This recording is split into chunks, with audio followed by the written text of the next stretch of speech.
तो कैसे हैं आप लोग। एक बार फिर आप सभी लोगों का स्वागत है आपके अपने प्लेटफॉर्म पे, जहां पे आप कक्षा 12 गणित की अर्धवार्षिक परीक्षा का प्रश्न पत्र हल कर रहे हैं। और इस श्रृंखला में आज हमारा छठा प्रश्न है जो कि स्क्रीन पे लगा हुआ है।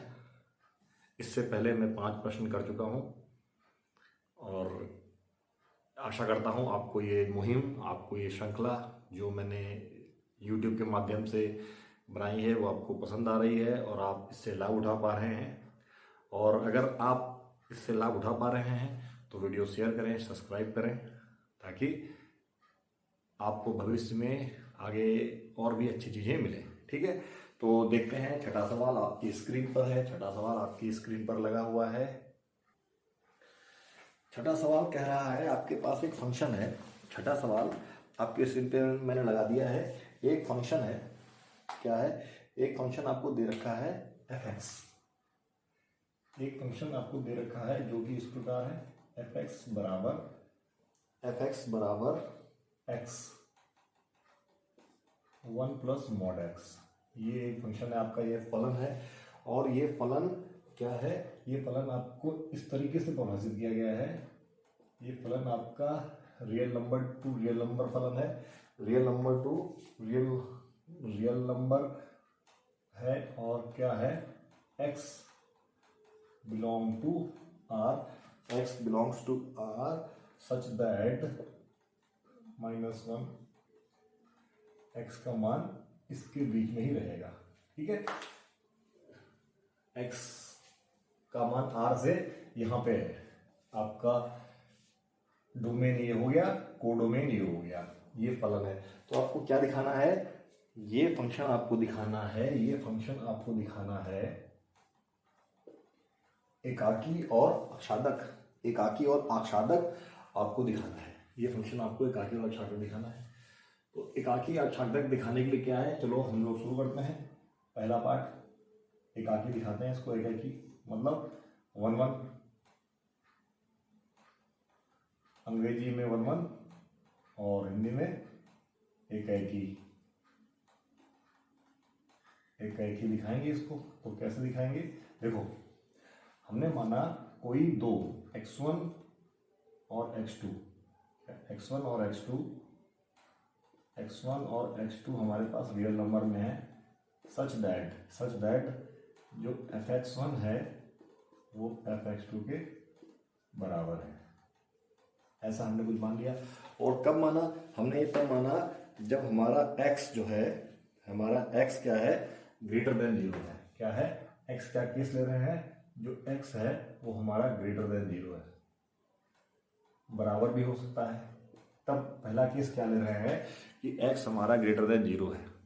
जब x हमारा ग्रेटर देन 0 है तो हमने 2x ले लिए। यहाँ पे दोनों x ग्रेटर देन 0 है रियल नंबर में, तो इस तरीके से चीजें होनी चाहिए। अच्छा, तो मैं इसको यहाँ लिख लेता हूँ। क्या है, पहला केस क्या है, हमारा जो x है वो ग्रेटर देन इक्वल टू 0 है। ठीक है, अच्छा, तो अब मैं इसका मान यहाँ रखता हूँ। तो क्या आया मेरे पास, f, इसमें जब मैंने मान रखा x1 प्लस x1 बराबर x2 1 प्लस x2, ये मान मेरे पास आ गया। अब मैं इसको जब हल करूंगा, क्योंकि x 0 से बड़ा है, इसीलिए क्या, क्योंकि x 0 से बड़ा है तो x1 भी 0 से बड़ा होगा यहाँ पे। तो इसका मतलब इसको मैं क्या लिख सकता हूँ, x। इसी प्रकार x2 भी 0 से बड़ा है तो मैं इसको भी क्या लिख सकता हूँ, x2, सॉरी इसको x1 इसको x2। तो मैंने यहाँ पे रख दिया तो क्या हो गया, ये तो x1 हो गया और ये क्या हो गया मेरे पास 1/x1 बराबर 1x2। ठीक, अब मैं क्रॉस मल्टीप्लिकेशन करूंगा, कैंची गुणा करूंगा तो क्या हो जाएगा, ये हो जाएगा x1 प्लस x1 x2 बराबर इधर x2 और x2 x1। ये दोनों बराबर हैं, कट जाएंगे। ये दोनों बराबर हैं, कट जाएंगे। क्या आ जाएगा मेरे पास, आ जाएगा दिस इम्प्लाइज दैट x1 बराबर x2। मतलब जब x1 x2 हमने यहाँ पे अलग अलग लिए थे, लेकिन यहाँ पे दोनों एक ही आ चुके हैं, यहाँ पे दोनों एक ही आ चुके हैं। हमें यही प्रूव करना था, हमें यही प्रूव करना था। अगर ये अलग अलग आ जाते तो ये क्या एक है कि नहीं होता। अच्छा, दूसरा केस भी देख लेते हैं। जब x हमारा, दूसरा केस क्या है, जब x हमारा 0 से छोटा है, 0 से छोटा है, तो जब 0 से छोटा है तो इसका मतलब क्या है, अगर मैं x1 और x2 कोई दो रियल नंबर में ले रहा हूं तो इसका कहने का मतलब ये है, जब x1 यहाँ पे x 0 से छोटा है तो x1 भी 0 से छोटा होगा, ये बाहर आएगा क्योंकि 0 से छोटा है, तो हम x1 को -1 लिखेंगे। जब ये बाहर आएगा तो हम इसको भी क्या लिखेंगे, -(-2) लिखेंगे, क्योंकि 0 से छोटा है, 0 से छोटा संख्या है तो वो माइनस में होगी। अच्छा, कोई दो ऐसे दे रखे हैं, इसके लिए क्या मान लिया हमने, f(x1) और f(x2) बराबर है, तो f(x1) क्या हो गया, f(x1) हो गया मेरे पास x1 1 प्लस x1 का मॉड बराबर x2 1 प्लस x2 का मॉड। लेकिन क्योंकि x 0 से छोटा है तो मैं क्या लिखूंगा, x1 1 प्लस नहीं, क्या लिखूंगा, -(x1). Similarly x2 -(x2). कैंची गुणा करेंगे, तो क्या आएगा, x1 -(x2), इधर x2, इधर x1 -(x2), ये दोनों कट जाएंगे, दोबारा से हमको x1 बराबर x2 आ गया। मतलब कहने का मतलब है कि अगर x1 x2 बराबर हैं, उसी दशा में f(x1) और f(x2) बराबर हो सकता है, ये प्रूव करना था। जब x1 x2 बराबर हैं, उसी दशा में ये दोनों बराबर हैं। ये जब ये दोनों बराबर हैं तो ये दोनों बराबर है, मतलब x, प्रत्येक x के लिए एक ही वैल्यू है। अगर अलग अलग नहीं है, अगर ये अलग अलग होते तो वैल्यू भी अलग अलग आ रही होती। तो हम लिख सकते हैं अतः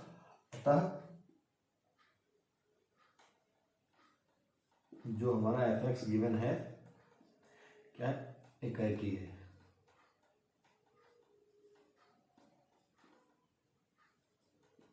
अतः एकाकी है, क्योंकि हमने, तो आपको एकाकी प्रूव करने के लिए क्या होगा, अब x1 x2 दो अलग अलग मान मानोगे, उनके लिए f(x1) f(x2) को बराबर करोगे। अगर ये दोनों बराबर आ जाते हैं तो फंक्शन एकाकी है। क्योंकि यहाँ पे मॉड लगा हुआ है, इसलिए हम दो केस कर रहे हैं। एक केस में x 0 से बड़ा है, दूसरे केस में x 0 से छोटा है, तो मैं आशा करता हूँ आपको ये चीज़ समझ में आई है। अच्छा, अब हमें दोबारा क्या प्रूव करना है, हमें अब प्रूव करना है आच्छादक।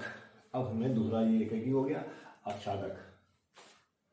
बी पार्ट में क्या प्रूव करना है, ऑन टू 1 1 ऑन टू, मतलब आच्छादक। क्या लिखा जाता है, आच्छादक,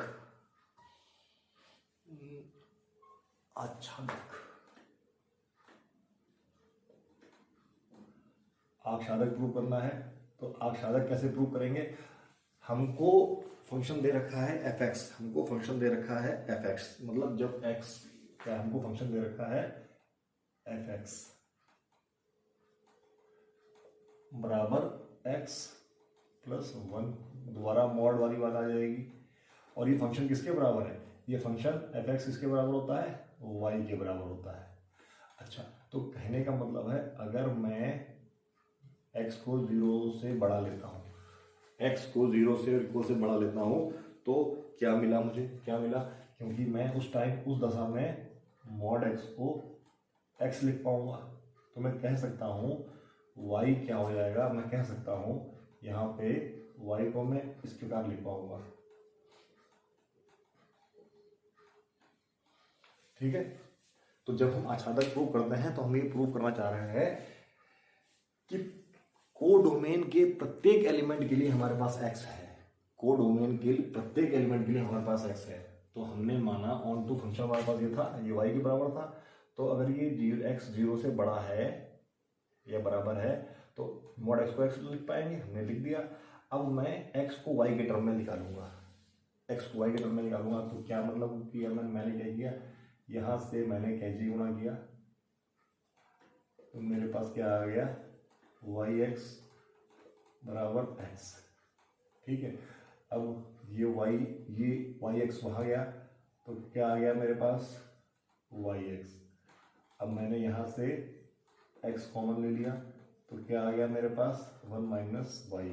तो मैं यहाँ से क्या लिख सकता हूँ, x बराबर y आएगा ऊपर, y ये नीचे आ गया, ये मैंने यहाँ पे ये निकाल लिया, x का मान y के टर्म्स में निकाल लिया। तो मैं कह सकता हूँ प्रत्येक y के लिए, y क्या है, अगर y 0 नहीं है, प्रत्येक y के लिए अगर y अगर 1 नहीं है तो प्रत्येक y के लिए, प्रत्येक y बिलोंग टू किसमें, जो इसका कोडोमेन है, जो इसका कोडोमेन है, जो इसका कोडोमेन है, कोडोमेन बड़ा है इसे मैं लिख नहीं रहा हूं, कोडोमेन है क्योंकि 1 तो है ही नहीं इसमें।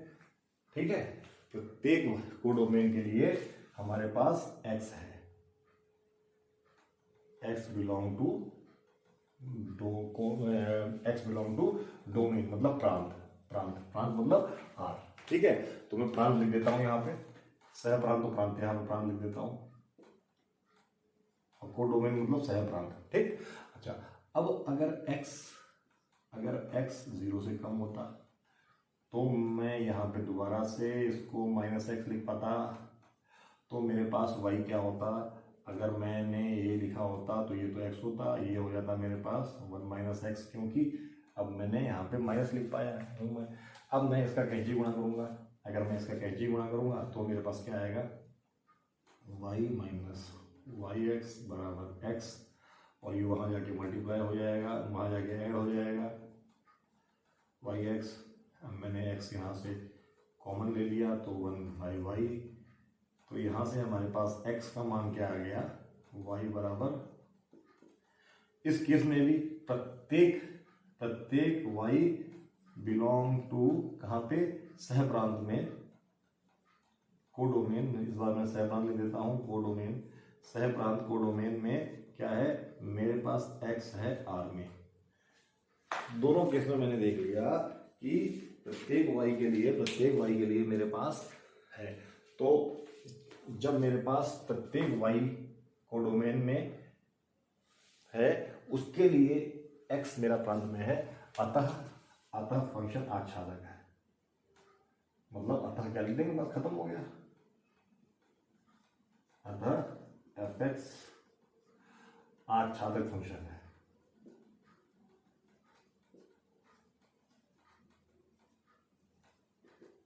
और क्योंकि ये एक भी आच्छादक भी है, देयरफॉर f(x) जो फलन है वो एकाकी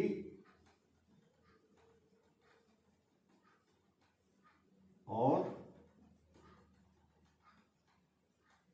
आच्छादक है।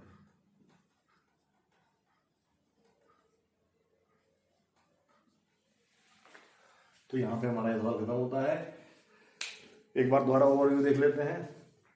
हमको ये फंक्शन दे रखा था, तो एकाकी प्रूव करने के लिए हम लोग क्या करते हैं, एकाकी प्रूव करने के लिए हम लोग 2x1 x2 लेते हैं, उस पर f(x1) f(x2) को बराबर दिखाते हैं, और अगर ये दोनों बराबर आ जाते हैं तो फंक्शन हमारा एकाकी होता है।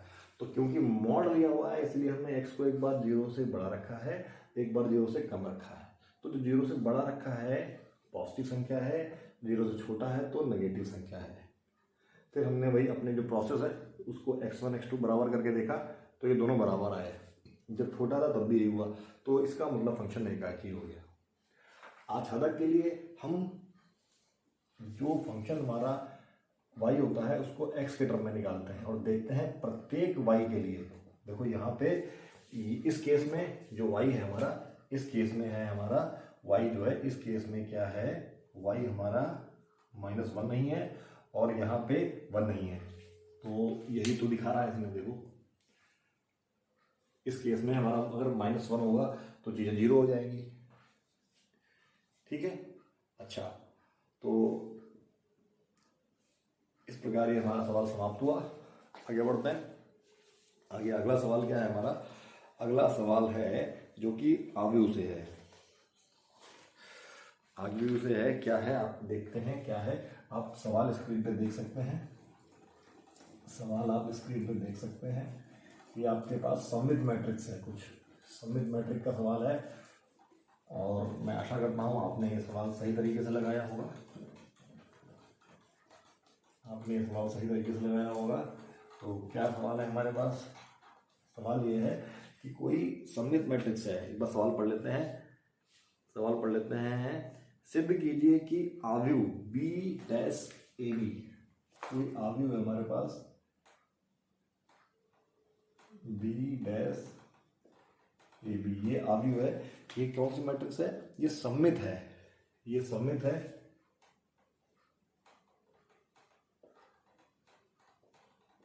ये सममित है।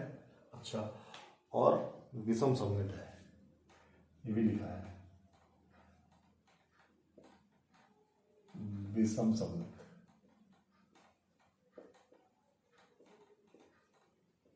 अब जब ए सममित है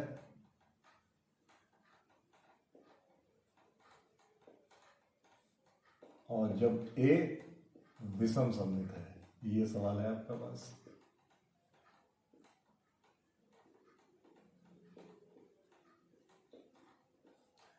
ये प्रूव करना है। ये मैट्रिक्स आपको क्या सिद्ध करना है? ये कोई मैट्रिक्स है, ये सममित है जब ए सममित है और विषम सममित है जब ए विषम सममित है। तो सबसे पहली बात, विषम सममित और सममित का मतलब क्या हुआ? सममित और विषम सममित का मतलब क्या हुआ, ये आपको समझ में आना चाहिए। तो हम लोग क्या करते हैं, हम लोगों ने एक चीज पढ़ी हुई है, परिवर्त। क्या पढ़ा हुआ है? परिवर्त। कहाँ पे किया जाए? यहाँ पे किया जाता है। हमने पढ़ा हुआ है परिवर्त। परिवर्त, परिवर्त को क्या बोलते हैं? ट्रांसपोज।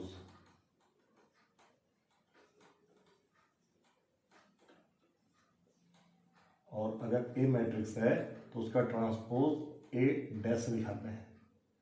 इन केस ए अपने ट्रांसपोज के बराबर हो जाता है तब तो ये हो गया हमारे पास। अगर ऐसी कंडीशन आ जाती है तब तो ए क्या है? ए हमारा है सममित। ए क्या है? ए सममित है।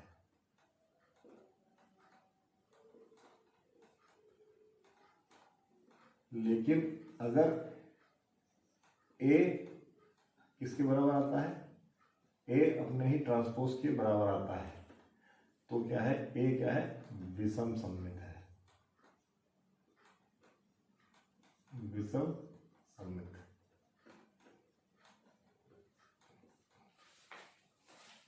ठीक है। अच्छा, ट्रांसपोज क्या होता है? ट्रांसपोज में क्या होता है, जो रो होती हैं, जो रो होती हैं वो कॉलम बन जाते हैं और जो कॉलम होते हैं वो रो बन जाते हैं। ये होता है हमारा परिवर्त।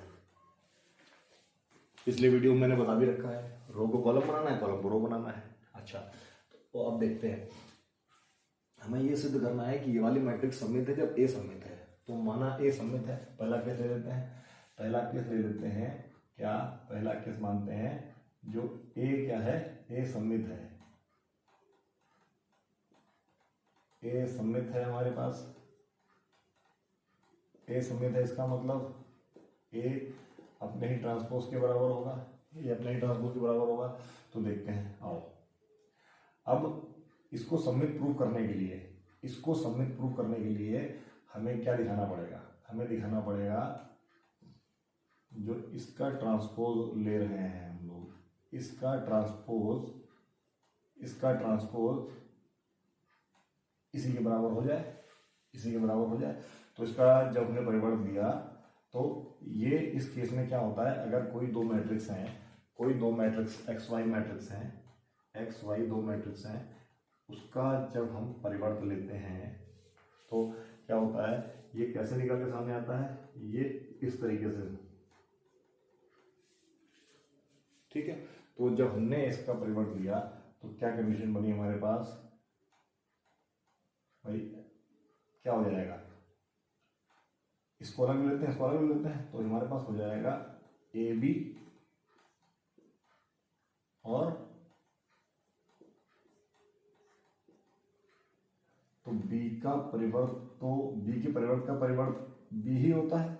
मतलब क्या, अगर कोई हमारे पास एक्स मैट्रिक्स है उसका परिवर्त का परिवर्त निकालें तो वो एक्स के बराबर ही आता है। तो यहाँ पे तो ये चीज आई और यहाँ पे क्या हुआ, इसको दोबारा से करना पड़ेगा। तो बी का परिवर्त और ए का परिवर्त, ठीक है। अब देखो इसको मैं लिख सकता हूं, ये तो ऐसे लिखा है, इसको मैं क्या लिख सकता हूं, क्या लिख सकता हूं, अगर मैं इन दोनों का पेयर बना लूं, इन दोनों का पेयर बना लूं, तो लिखा है ए डैश को हमने ए लिखा और ये, तो हमने देखा, क्या देखा, इस मैट्रिक्स का परिवर्त, इस मैट्रिक्स का परिवर्त इसके बराबर ही आ गया। देयरफॉर हम लोग लिख सकते हैं कि जो बी डैश ए है ये अपने परिवर्त के बराबर है। देखो ये परिवर्तित तो निकाला था हम लोगों ने और यहाँ पे साइन भी प्लस का है, अतः बी डैश ए बी सममित है।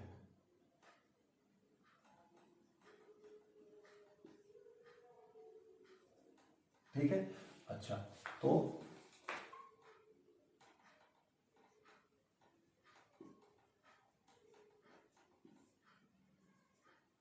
अच्छा अब दूसरा, जब हमारे पास ए डैश विषम, ए क्या है, ए हमारे पास क्या है, जब ए विषम सममित है, ए क्या है, जब विषम सममित है, जब ए विषम सममित है तो हम क्या बोलेंगे, ए का परिवर्त या ए डैश का परिवर्त, चाहे उल्टा लिखें और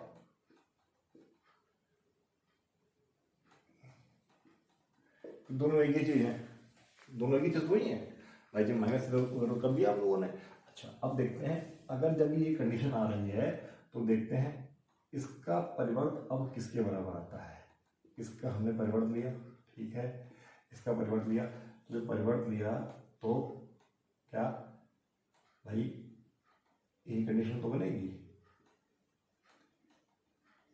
ए बी का परिवर्त और बी का परिवर्त। अच्छा ठीक है, अब बी का परिवर्त और ए का परिवर्त, और ये क्या हो गया, इसके हिसाब से ये हमारे पास बी आ गया। और ए की जगह हम लोग क्या लिख सकते हैं, ए इसकी जगह लिख सकते हैं हम लोग, इसकी जगह लिख सकते हैं माइनस का ए, क्योंकि ए विषम संबंध है। ए हमारे पास मतलब ये माइनस बाहर आया तो क्या आ गया, बी डैश ए बी। तो क्या मतलब समझ में आया, देयरफॉर हम लोग बोल सकते हैं जो ये मैट्रिक निकल के सामने आएगी, ये मैट्रिक निकल के सामने आएगी, जब इसका परिवर्त लेंगे तो ये अपने माइनस के अपने माइनस के अवयव के बराबर होगी। अतः देयरफॉर हम लोग लिख सकते हैं क्या, बी डैश ए बी क्या विषम सममित मैट्रिक्स है, विषम सममित मैट्रिक्स है।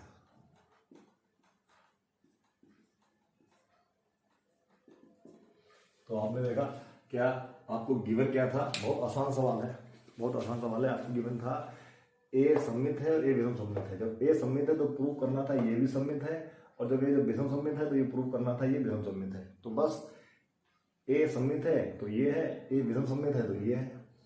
अच्छा बस हमने इसको इसके बराबर प्रूव कर दिया, इसको इसके बराबर प्रूव कर दिया, तो ये सममित हो गई, ये मैट्रिक जो भी निकल के आएगी, ठीक है। और इसी प्रकार हमने दूसरा वाला प्रूव कर दिया है। तो हम अब आगे बढ़ते हैं अगले सवाल की तरफ। मैं आशा करता हूँ आपको समझ में आ रहा होगा। मैं आशा करता हूँ आपके जो तीसरा, आपका जो अगला सवाल है, अगला सवाल है आपका जो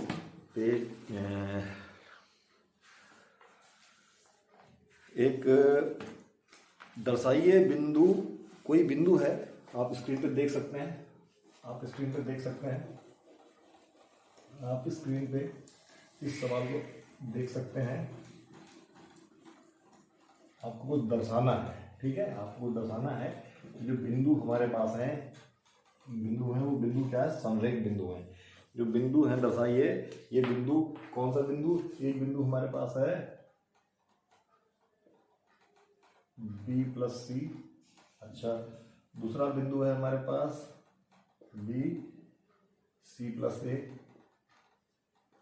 और तीसरा बिंदु है हमारे पास C A प्लस बी। ये संरेख है,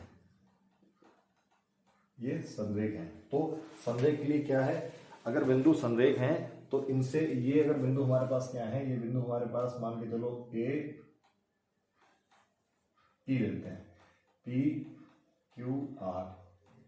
अगर पी क्यू आर बिंदु है तो ये संरेख दिखाने के लिए क्या दिखाना पड़ेगा, हमको दिखाना पड़ेगा जो एरिया आया है, एरिया किस त्रिभुज का, पी क्यू आर त्रिभुज का। पी क्यू आर त्रिभुज का जो एरिया आया है वो शून्य है, ठीक है, वो शून्य है। अच्छा, क्या फॉर्मूला क्या होता है, फॉर्मूला क्या होता है त्रिभुज के फॉर्मूले का। अगर हमारे पास कोई पॉइंट है, कौन से पॉइंट है, x1 y1 में फॉर्मूला, या हम ऐसे भी लिख सकते हैं, मैट्रिक के फॉर्म में भी लिख सकते हैं, मैट्रिक के फॉर्म में भी लिख सकते हैं। तो हम यहाँ पे लगाएंगे हाफ, ये 0 आ रहा है, क्या आना चाहिए, ये तो दिखाना है हमको, ये दिखाना है। तो एरिया क्या होगा ट्राइंगल पी क्यू आर का, अगर मैं मान लेता हूँ ट्राइंगल पी क्यू आर एक ट्राइंगल है, पी क्यू आर एक ट्राइंगल है, तो उसका हमने क्या निकाला है, एरिया, क्षेत्रफल निकाल लेते हैं। क्षेत्रफल निकाल रहे हैं तो देखते हैं, क्षेत्रफल निकालेंगे तो क्या आएगा हमारे पास। हमने यहाँ लिखा ए बी सी, यहाँ लिखा हमने बी प्लस सी, यहाँ लिखा सी प्लस ए। मैं आशा करता हूँ आपको एरिया निकालना आता है। 1 1 1, इसको कैलकुलेट करेंगे, ये किसके बराबर है, यही तो हमारा एरिया है। ये जो ये है क्या है, कहाँ लिखा जाए, ये लिख देते हैं, यही जो त्रिभुज का एरिया है, पी क्यू आर का यही तो एरिया है। और ये अगर एरिया 0 आ गया, ये अगर एरिया 0 आ गया तो हम बोलेंगे, ये एरिया अगर 0 आ गया तो हम बोलेंगे कि ये पॉइंट जो है संरेख है। तो आप डायरेक्ट भी निकाल सकते हो, और अगर मैं यहाँ पे अभी क्या कर दूँ, अगर मैं यहाँ पे क्या कर दूँ, जो हमारा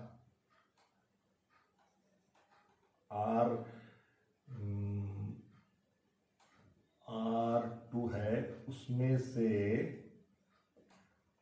R1 घटा देता हूँ, और जो हमारा R3 है उसमें से भी मैं R1 घटा देता हूँ। तो क्या आएगा मेरे पास, तो मेरे पास एरिया को अगर मैंने इससे इंडिकेट कर दिया है, एरिया को मैंने इससे इंडिकेट कर दिया है, तो जब मैं घटाऊंगा तो मुझे क्या मिलेगा, आप देखना। जब मैंने घटाया तो ये दोनों तो हमारे 0 0 हो गए, ठीक। और क्या आ गया हमारे पास, क्या आ गया, जब मैंने इसमें से इसको घटाया तो हमारे पास आएंगे b माइनस ए। अच्छा, और सी से सी कट जाएगा, क्या आएगा, a minus B, b minus A और a माइनस बी। सिमिलरली जब ये घटेगा तो क्या आएगा हमारे पास, c माइनस ए, और क्या आएगा, b से b कट जाएगा, क्या आएगा, a माइनस सी।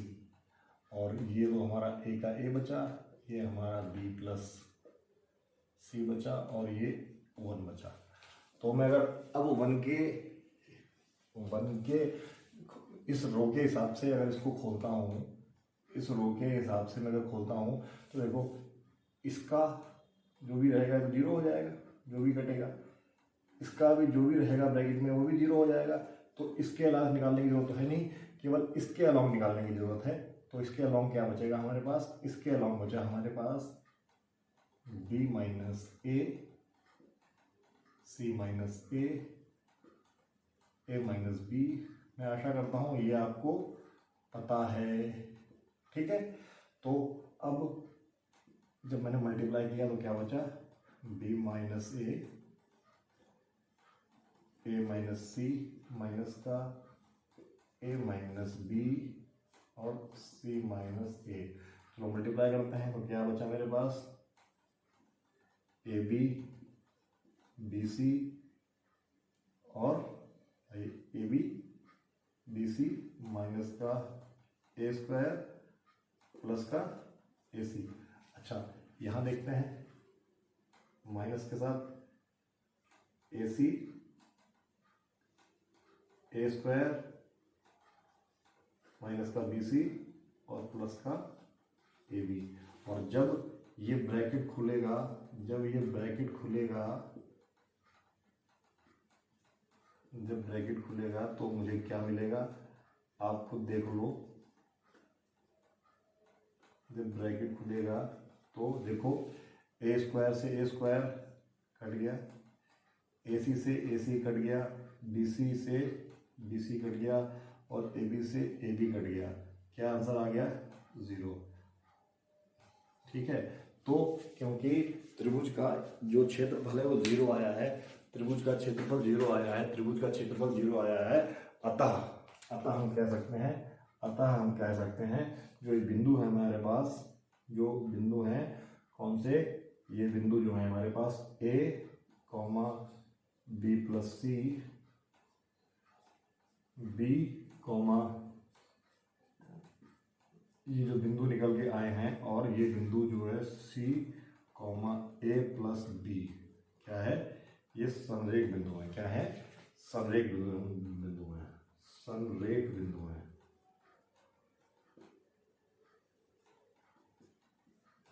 ये आपका सॉल्व हुआ। तो अगर आपके पास 3 बिंदु दे रखे हैं, उनको आपको संरेख दिखाना है तो आप क्या करेंगे, आप उन बिंदुओं का एरिया निकालेंगे और अगर एरिया 0 आ गया, यदि एरिया 0 आ गया तो वो बिंदु संरेख होंगे। ठीक है, मैं आशा करता हूँ आपको ये समझ में आया है। तो मैं आशा करता हूँ कि आपको ये सवाल समझ में आ रहे हैं। वीडियो हमारा काफ़ी लंबा हो चुका है तो इसको मैं यहीं पे विराम देता हूँ, और जो बचे हुए सवाल हैं 6th क्वेश्चन के 3 पार्ट और बचे हैं वो मैं अगले वीडियो में करूँगा। तो अब आप देखिए, मैं वीडियोस, ये जो ये पेपर आपका है ना, ये पेपर आपके लास्ट ईयर हाफ ईयरली का है, जो कि एक टफ पेपर बनता है। जो इस बार आपका हाफ ईयरली का पेपर आया है वो उतना अच्छा नहीं है। तो ये सवाल आप लगाएं और खुद लगाएं, ना आए तो देखने के बाद पुनः लगाएं, आपको फायदा होगा। तो मिलते हैं नेक्स्ट वीडियो में, टिल देन बाय बाय।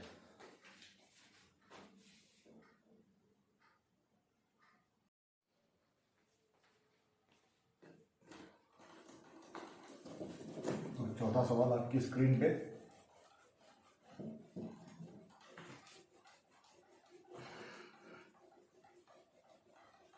चौथा सवाल आपकी स्क्रीन पे लगा हुआ है।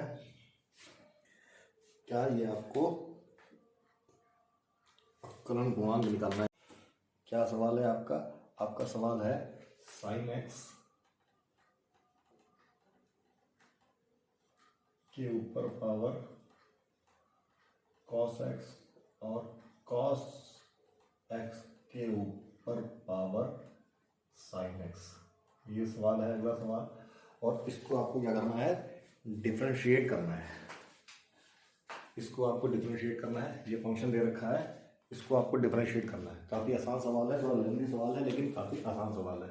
तो सबसे पहले इसको अगर मुझको अवकलन गुणांक निकालना है, सवाल आपने देख लिया, अवकलन गुणांक निकालना है, इसको मैं y मान लूँगा और माना जो ये वाला फंक्शन है y1 हो गया, मतलब इस फंक्शन को मैं कैसे लिख दूंगा, y1 प्लस y2। ठीक है, y1 प्लस y2। अब y1 y2 का क्या मतलब है, जब मैं डिफरेंशिएट करूंगा तो dy अपॉन dx तो मुझे निकालना ही है, मैं y को अलग डिफरेंशिएट करूंगा और जब वैल्यू आएगी तो उसको यहाँ पे रख दूंगा।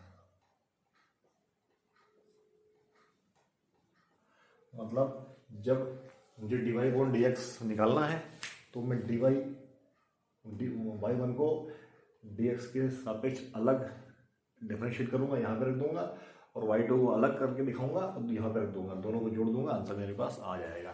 ठीक है, तो देखते हैं हमारे पास जो y1 है, हमारे पास y1 है, क्या है y1, क्या है हमारे पास साइन एक्स की पावर कॉस एक्स। और जबकि y2 हमने क्या लिया है, y2 हमने लिया है कॉस एक्स की पावर साइन एक्स। यहां पे हम डिफाइन कर सकते हैं, ठीक है। कैसे, हमने इस फंक्शन को y माना, ये y1 हो गया, ये y2 हो गया। अब हम इसको सॉल्व करेंगे, ठीक है। तो क्या तरीका रहेगा, हम लॉग ले लेंगे दोनों तरफ, टेकिंग लॉग। जैसे ही हमने लॉग लिया, ये हो जाएगा लॉग y1 और ये क्या हो जाएगा log sine x cos x. और लॉग के नियम के अनुसार कॉस एक्स आगे आ जाएगा, क्या बचेगा लॉग साइन एक्स। आप चाहो तो ब्रैकेट लगा सकते हो, ना लगाओ तो कोई दिक्कत नहीं है। मतलब क्या, लॉग का नियम क्या है, लॉग का नियम ये है, अगर लॉग n की पावर n है तो n आगे आ जाता है लॉग m स्क्वायर, ठीक है। तो ये किसके बराबर है, ये हमारे पास लॉग y1 के बराबर है। अब हम x के सापेक्ष इसको जब डिफरेंशिएट करेंगे, x के सापेक्ष डिफरेंशिएट करेंगे तो ये क्या आएगा, जब x के सापेक्ष डिफरेंशिएट करने पर ये तो हमारे पास आया dy1, ये तो हमारे पास c आ गया, ठीक है। अच्छा, यहाँ पे जब इसको डिफरेंशिएट करेंगे तो ये दो फंक्शन में कन्वर्ट हो गया है। एक बार जब cos x ऐसे ही रहेगा, log x का डिफरेंशिएट होगा, तो जब log x का डिफरेंशिएशन होगा तब क्या लिखा जाएगा, log x का डिफरेंशिएशन होगा तो क्या लिखा जाएगा 1/sin x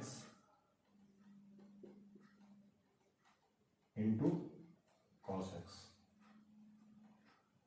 और एक बार जब cos x का डिफरेंशिएशन होगा तो log x ऐसे ही लिखा रहेगा, और cos x का डिफरेंशिएशन क्या होगा -sin x, और ये log sin x ऐसे ही लिखा रहेगा। अच्छा, तो अब आपने देखा क्या आ गया, अगर मैं dy इसकी बात करता हूं तो y1 हमारे पास यहाँ पे आ गया, और इस ब्रैकेट में क्या बचा cos square x upon sine x। अच्छा, अब यहाँ पर भी कुछ हो सकता है, कुछ भी नहीं हो सकता, ये आप इसको यहाँ पे ऐसे ही लिखा छोड़ सकते हैं,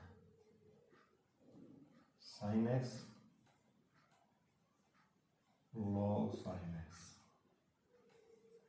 अच्छा, अब आप यहाँ पे क्या कर सकते हैं, यहाँ पे y1 की वैल्यू भी रख सकते हैं, y1 की वैल्यू यही है, y1 की वैल्यू यही है। तो मैं डायरेक्ट यहाँ पे आपको लिख कर दिखाता हूँ। अगर मैं यहाँ पे y1 की वैल्यू रख दूंगा, क्योंकि हमारे पास जगह कम है, तो अगर मैं y1 की वैल्यू रख दूंगा तो y1 की वैल्यू हमारे पास क्या आएगी, साइन x cos x, ये वैल्यू आ गई। बाकी जो ब्रैकेट में लिखा हुआ है ये हम यहाँ पे उतार देते हैं। तो इसको मैं ऐसे भी लिख सकता हूँ cot cosec x, और मैं इसको ऐसे भी लिखा रहने दे सकता हूँ cos x upon sine x minus sine x log sine x। ये हमने इसकी वैल्यू रख दी। अब हम इसकी वैल्यू निकाल के इसको यहाँ रख देते हैं। तो सबसे पहले लॉग लेंगे, लॉग y2, और इसका जब लॉग लेंगे तो साइन x आगे आ जाएगा, क्या बचेगा लॉग cos x। जब डिफरेंशिएट करेंगे x के सापेक्ष, ये तो इस तरीके से आएगा, और यहाँ पे जब साइन x का डिफरेंशिएशन होगा, साइन x का क्या होगा cos x, तो दूसरा फंक्शन ऐसे ही लिखा रहेगा, और जब दूसरे फंक्शन का होगा तो साइन x ऐसे लिखा रहेगा, तो क्या है 1/cos x, और फिर माइनस का साइन x। तो क्या मिला, अब हमारे पास dy2 dx जो है, यहाँ पे y2 यहाँ चला गया, ब्रैकेट में क्या आया, ब्रैकेट में cos x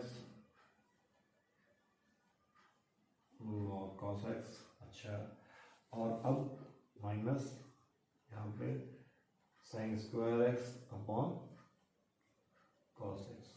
तो मैं यहाँ पे लिख सकता हूँ, ये चीज़ मैं यहाँ पे लिख दूंगा, y2 की जगह मैं क्या लिखूंगा, y2 की जगह लिखूंगा cos x के ऊपर पावर साइन x, बाकी ये क्वांटिटी उड़ा देता हूँ।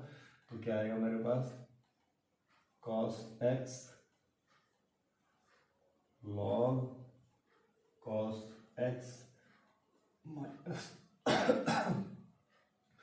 Minus sine square x upon cos x। आप आगे चाहें तो सॉल्व कर सकते हैं, यहाँ पे चाहें तो छोड़ सकते हैं, ठीक है। क्या आप x जो फॉर्मूला लगाया था साइन एक्स की पावर वहाँ चली जाएगी, cos x की पावर cos x हो जाएगा।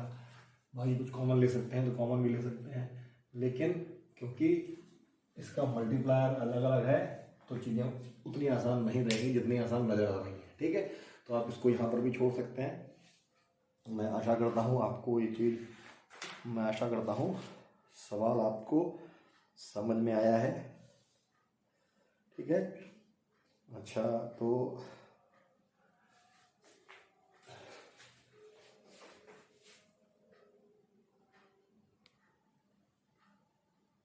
ये सवाल आप आगे भी सॉल्व कर सकते हैं, मतलब इंटू करके, ठीक है। तो मिलते हैं नेक्स्ट सवाल में, तब तक के लिए बाय बाय।